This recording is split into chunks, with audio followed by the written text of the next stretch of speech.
paused. So here we go.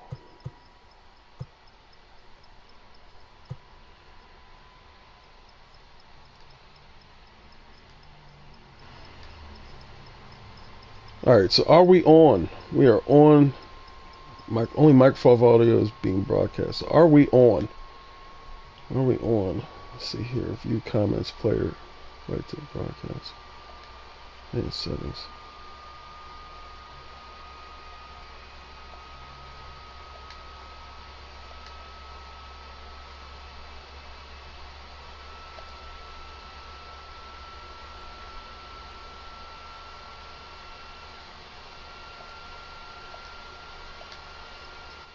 Welcome guys, welcome.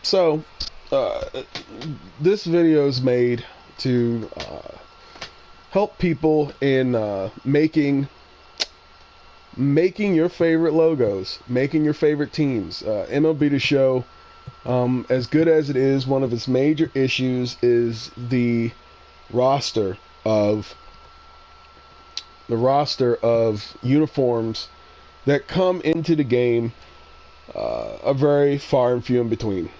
They do as good a job as they can, but for people who are fans of Major League Baseball, most specifically uniforms, throwbacks, classics, things such as that, it's left up to the people. So MLB The Show has done a great job in regards to customization and logos.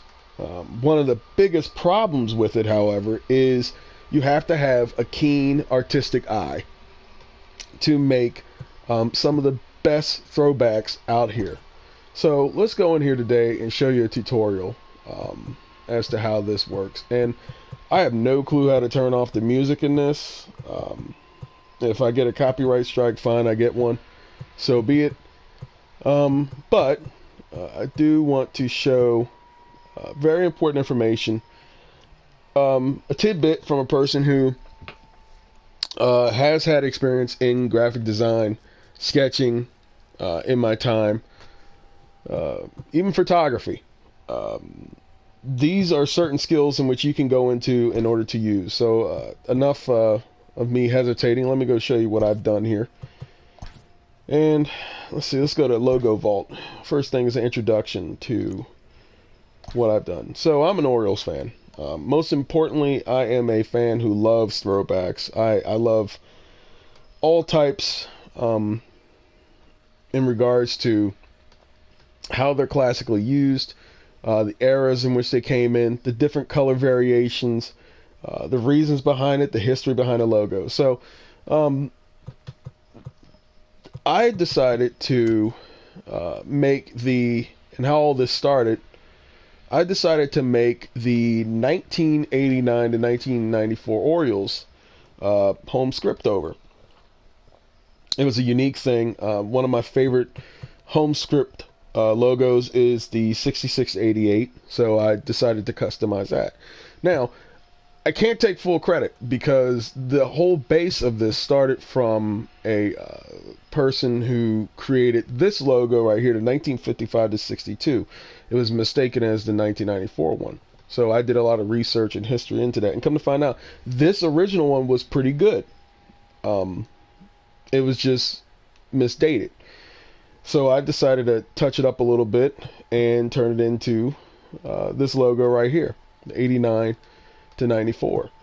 So how do you get from just a blank slate to logos like this? Well, first things first, you have to understand layers.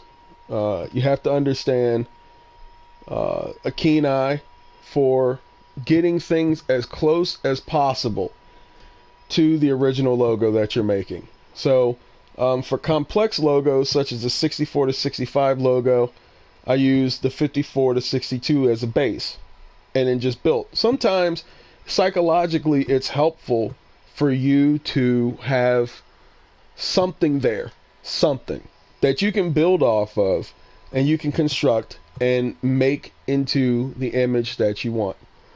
The third thing, or second thing, because I've lost track, but whatever. The next thing to pay attention to is space.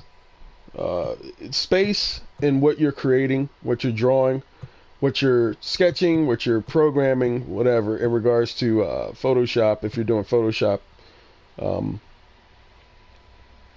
is also regarded as to the space that you're not using.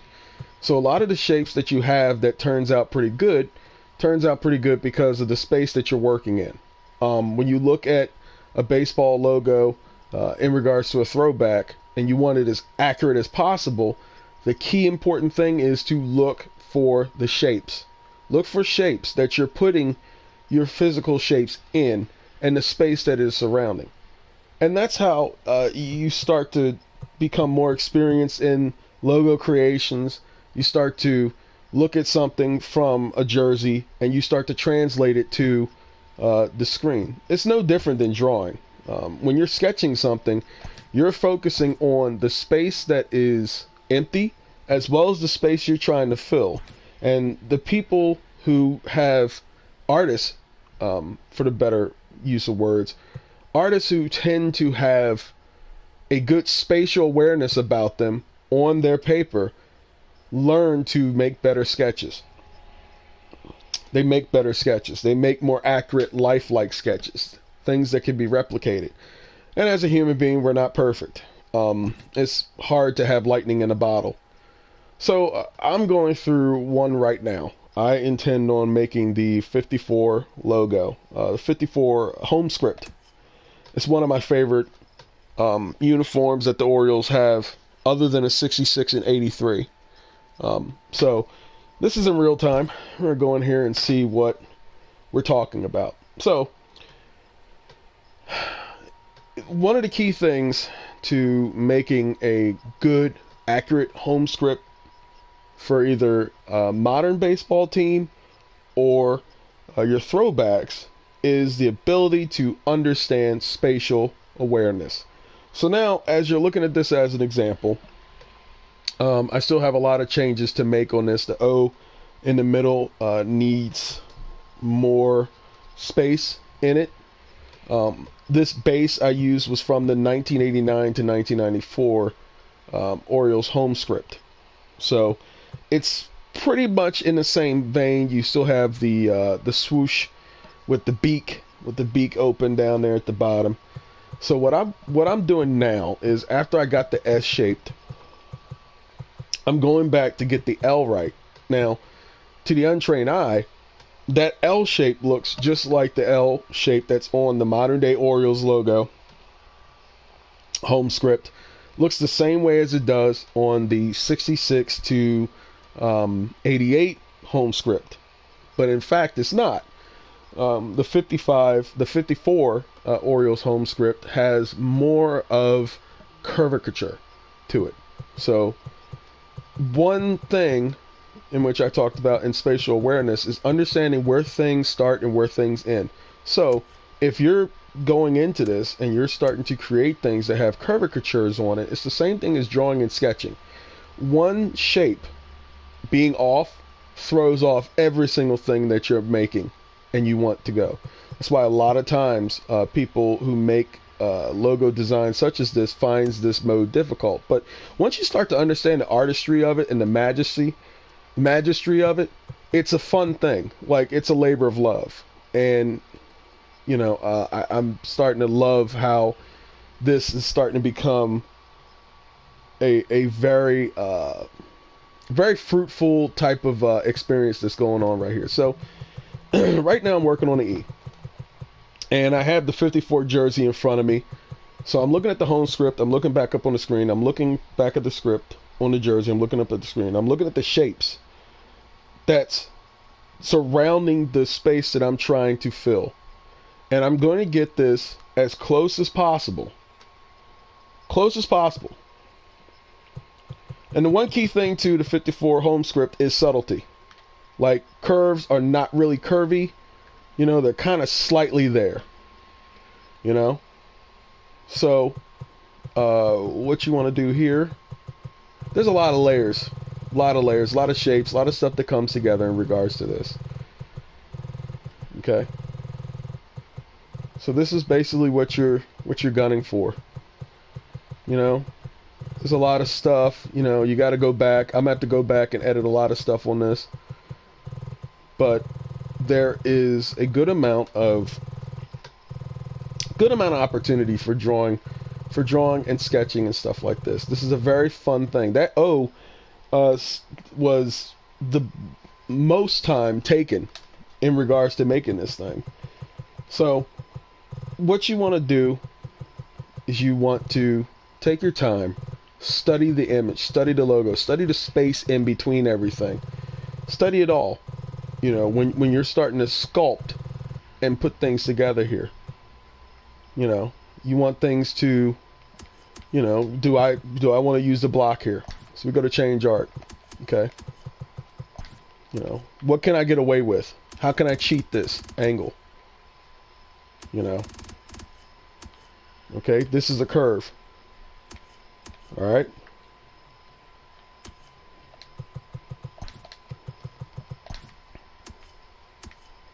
Bring this down a little bit. Bring this down. I want this to go into a direction. You know, I want this to go into a direction.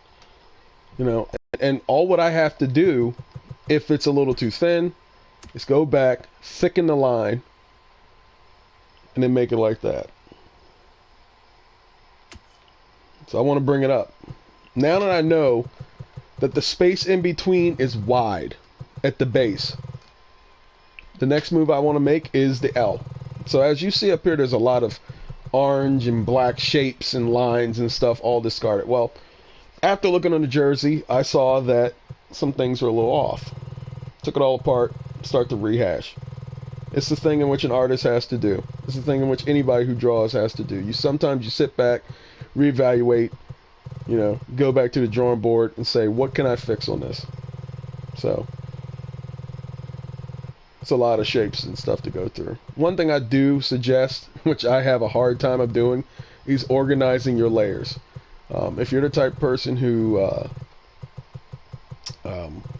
hates spending hours, you know, going through a whole barrage of like shapes and lines, it's very helpful to get all your ducks in a row.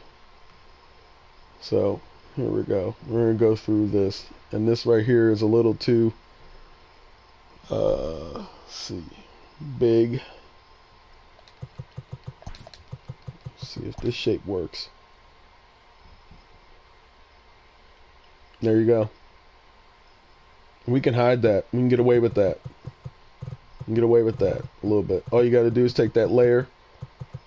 Take this layer that is... Let's see what we got going on here.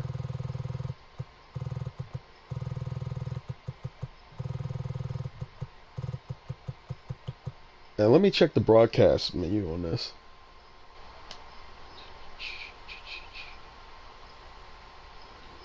Let's see what we got going on here.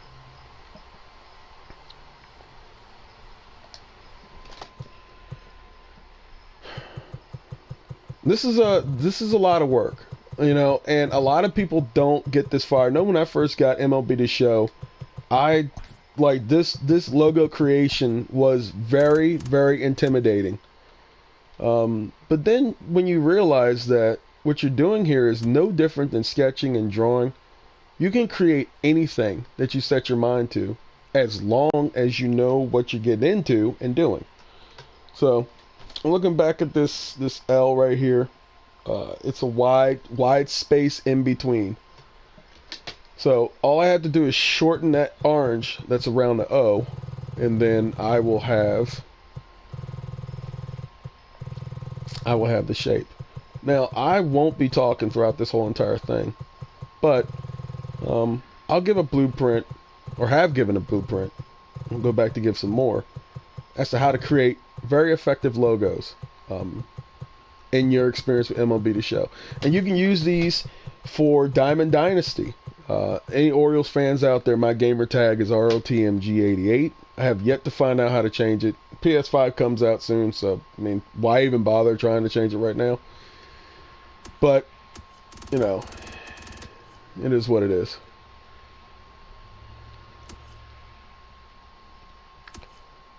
So, here we go. Alright, we're going to bring that around. We'll thicken that up. Don't be alarmed or afraid to go back and fix things. Sometimes making mistakes is fun, especially when you're drawing. It teaches about spatial difference. You know, I love throwbacks. I am a fan of throwbacks, and like I said before, the unfortunate thing is the fact that MLB The Show has a certain amount of uniforms that are allowed in there. For the Orioles throwbacks, they still have the 1901 Orioles uniforms, in which hasn't been worn in years. Why they still port them into the games is beyond me, but you know, whatever. So we're gonna bring this down and try and space that up a little bit. There we go. We're gonna look at the. Okay, we're gonna get this organized. Curve this a little bit, because we want this to look like a big E, which is what you know, a curved writing in cursive, that's what it is. I'm gonna slim this down a little bit.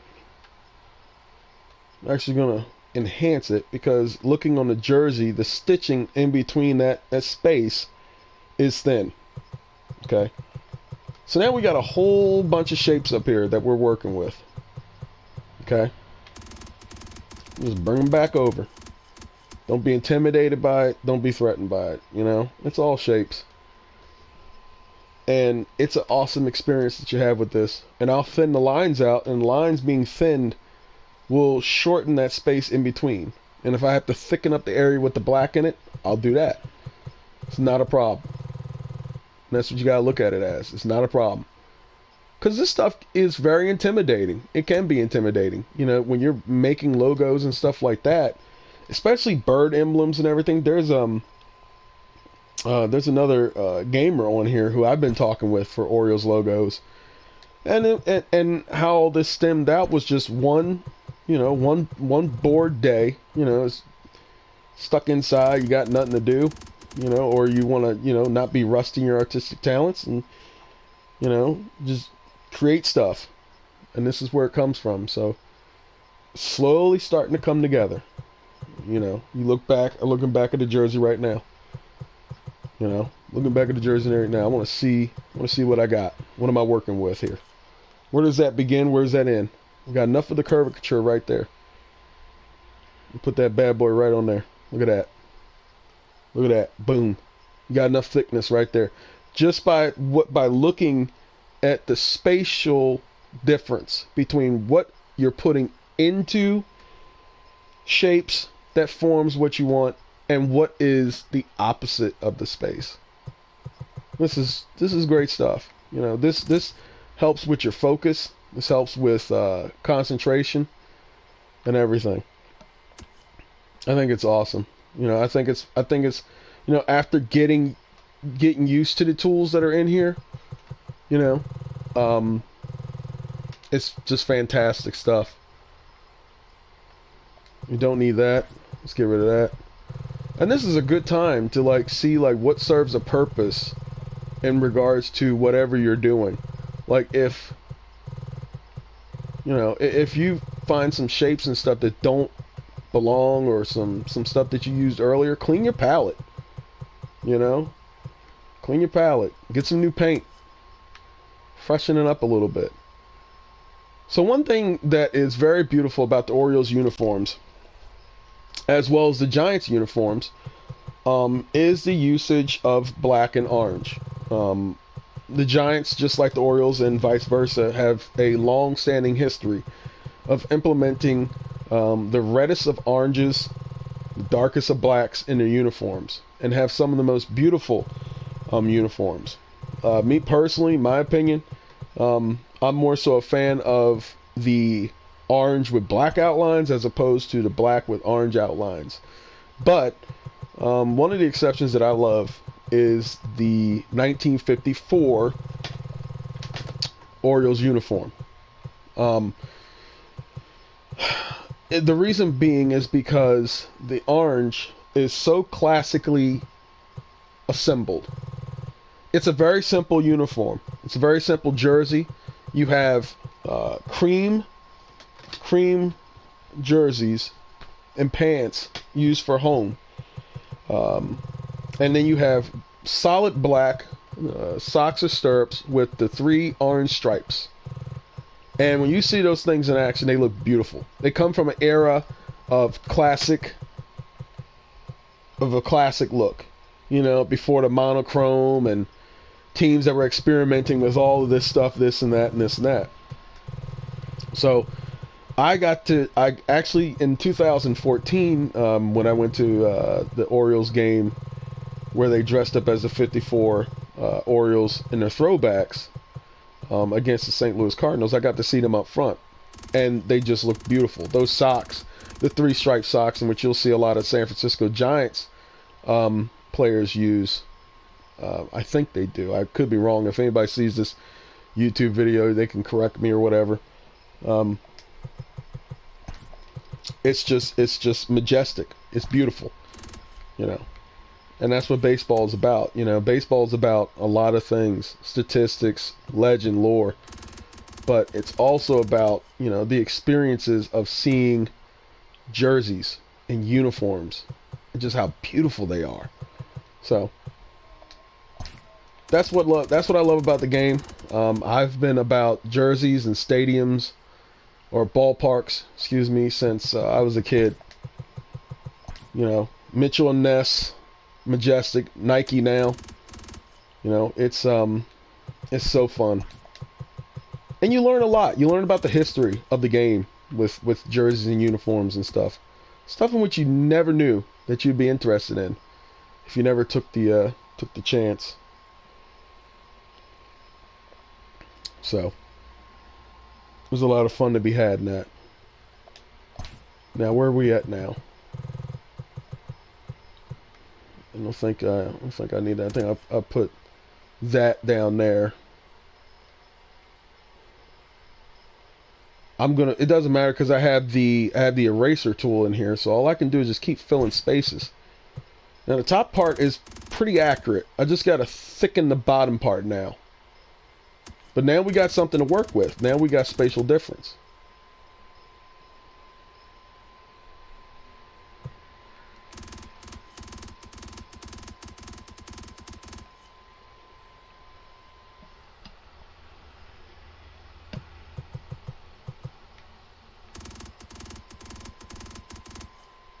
Alright, let's see if I can turn this orange.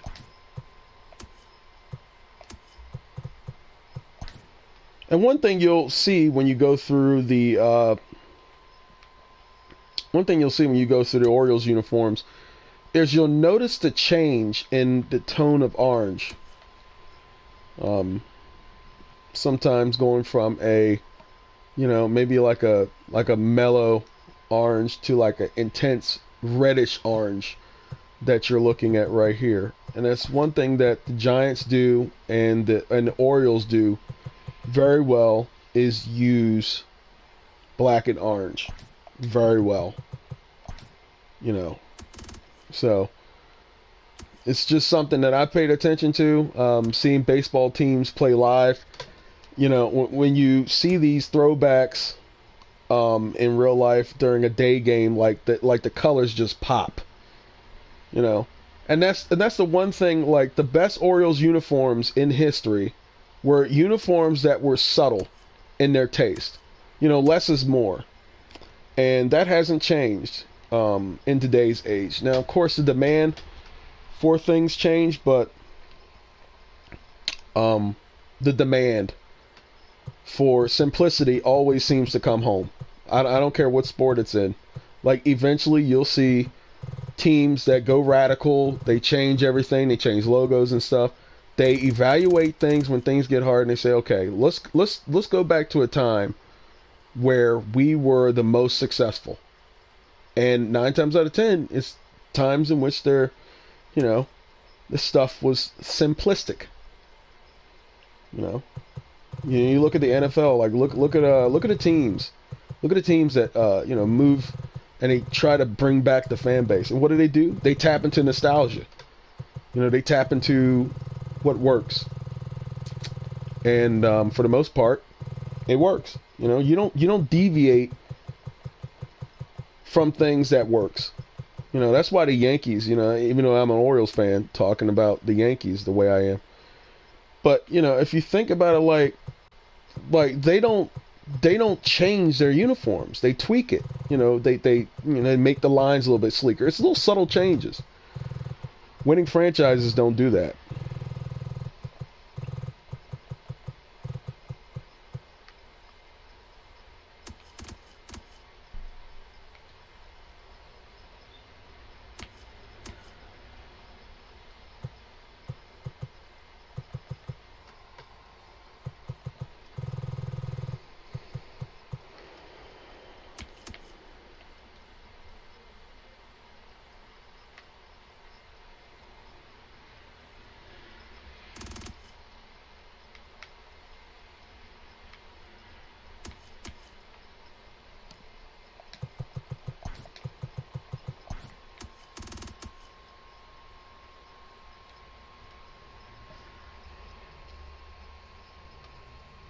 Okay. Now look at that. That is beautiful. Look at that. That is beautiful. So now what we need to do is fill in this top. Of course, I got to run back and get this daggone thing.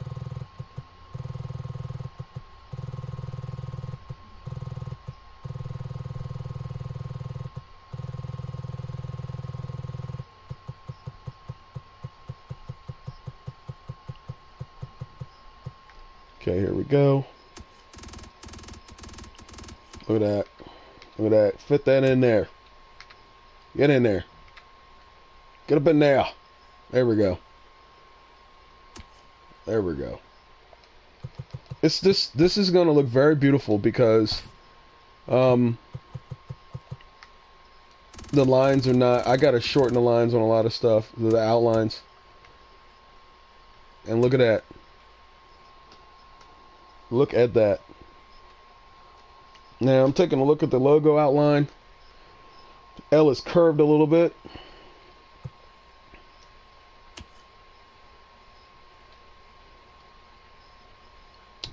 Got it. Got it. There we go. And the top is a little bit off, but for the most part it's pretty good. Now what I need to do is move this over just a little bit. And this is what's going to set up for the thickness. Okay. As soon as I can find this. That's how I do my YouTube videos, man. I've been doing them for about 5 years, to be honest with you. They're not perfect.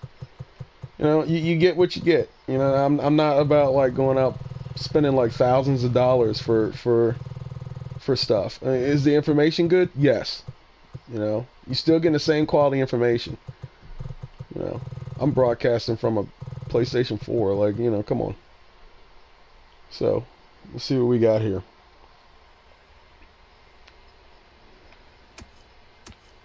Okay, I'm going to bring this over just a little bit. And what this does, this sets up the thickness down the bottom. Just that little move. Just that little move. Look at that. Just that little move. So, how does this work?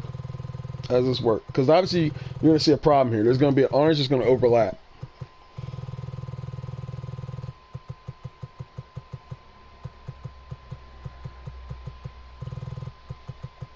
Okay. Copy. I'm going to paste this. Bring it over. Look at that. Boom. Almost like it never happened. Now what that does is strategy-wise, that... Now look, I can also kill 2 birds with 1 stone right here.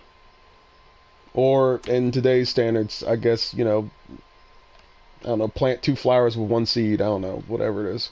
Who knows? Anyways, there you go.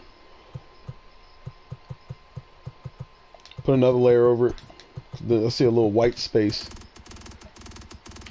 There you go. Now,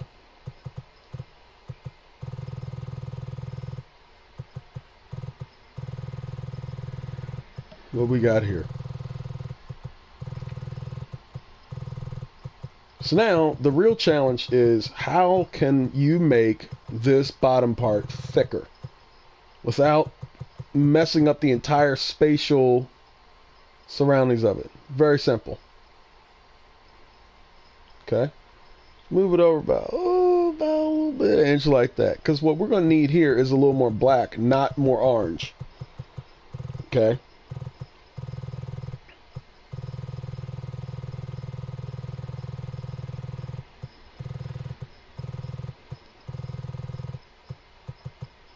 Okay.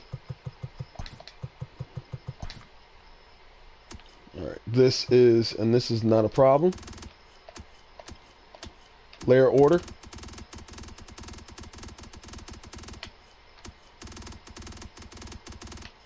Whoop, there we go. Look at that. We're gonna bring this over. We're gonna bring this over. We're gonna thicken it. Thicken that bad boy. Look at that.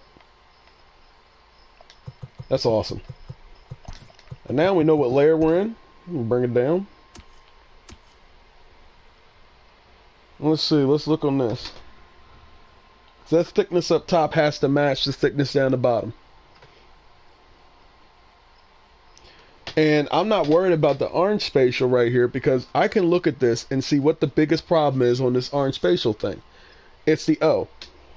So I'm not even worried about that right now. What I'm going to do is I'm going to keep working on this L because I know once that L straighten out, we're halfway home. And I got to bring this down to make some curves right here. I will say curves is probably one of the most difficult things to make in this game because it's a never-ending cycle of like, you know, how do you curve it? So, here we go. Paste this.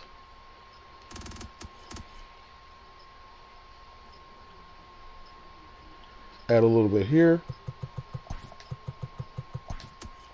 And then you want to curve this up because you don't want to make it seem like it's been bitten off.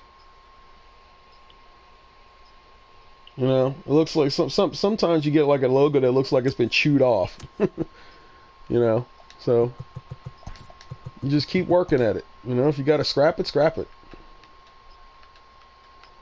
Let's see what we got here.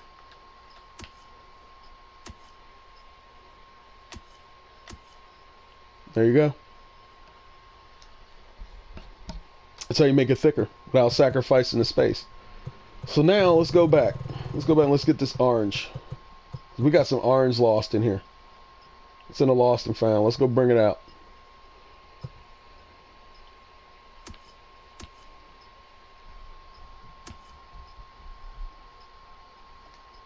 And then we can extend this.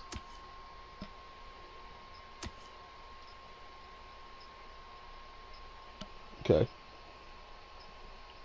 There you go. This is still curved. Let's bring this out. Let's bring some life to that orange. There you go. Now, there's a problem which we're seeing here. Okay. That top somewhat matches with that bottom.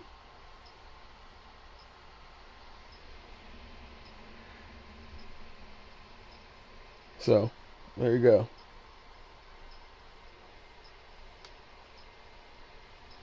So that means we got to go back up top. Got to go back up top.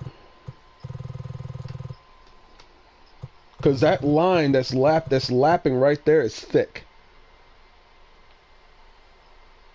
There we go. It's a game of inches. All it takes is a little bit of time. A little bit of inches right there. So copy and paste right there. There you go. And now that looks like a loop. So I want to thin this line out up here. We're going to copy and paste. More options. Erase layers.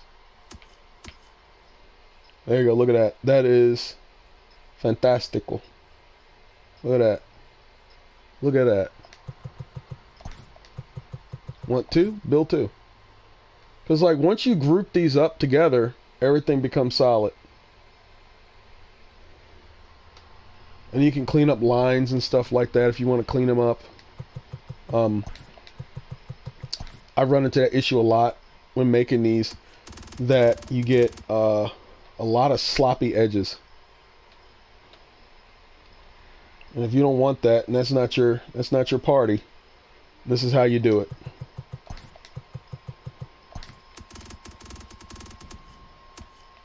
Look at that. Look at that. Now what I want to do is we want to get them both. So we're gonna go this. Ow! Whoa! Whoa! Whoa! Whoa! Whoa! Whoa! Whoa! That's not good. Okay. I want to deselect that because I don't know where the hell that thing is.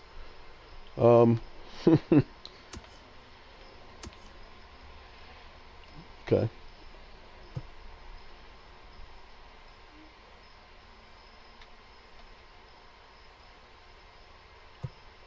Okay. Let's get this out of here.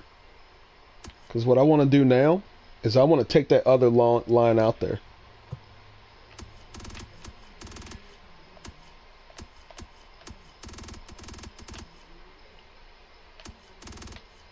Good stuff.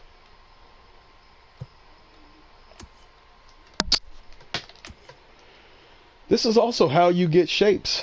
You know, not everything's going to be perfect because you're working with tools that are, you know, you're going to have to use a lot of erase tools and stuff like that to get the optimum level of what you want, and you just got to have a keen eye. That's it. Okay, and I'm looking right back. I want to see the space that I got. Okay, I want to see the space I got. So is that E thick? That E is thick down the bottom.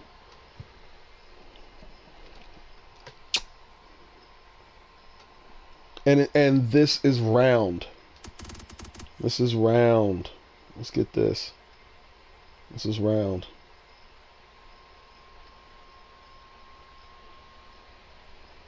So this is round. Okay.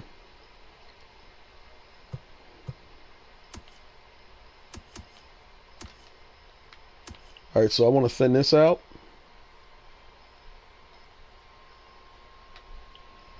I want to thin this out. Thinned. I want to take this. Paste. Remove mask layer.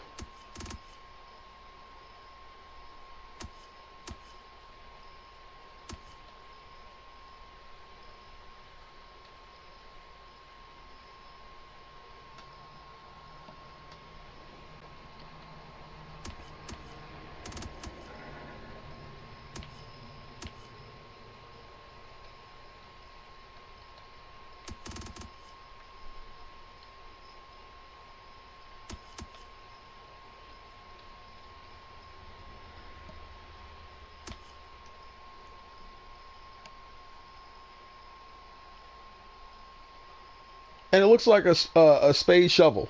Pretty much like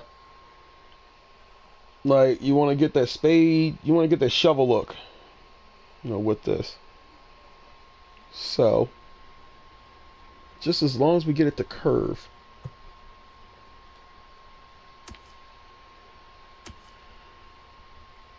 There we go.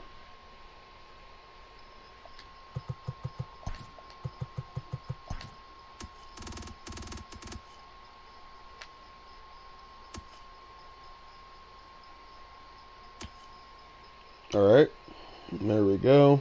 Let's keep digging in. This shape, like I mentioned earlier in this video, is very important. Very, very important. Because if you want the rest of this to look right, you got to get this. The very simple details that goes into creating these things is that. And look, now you got it. Now you got it. So, here we go.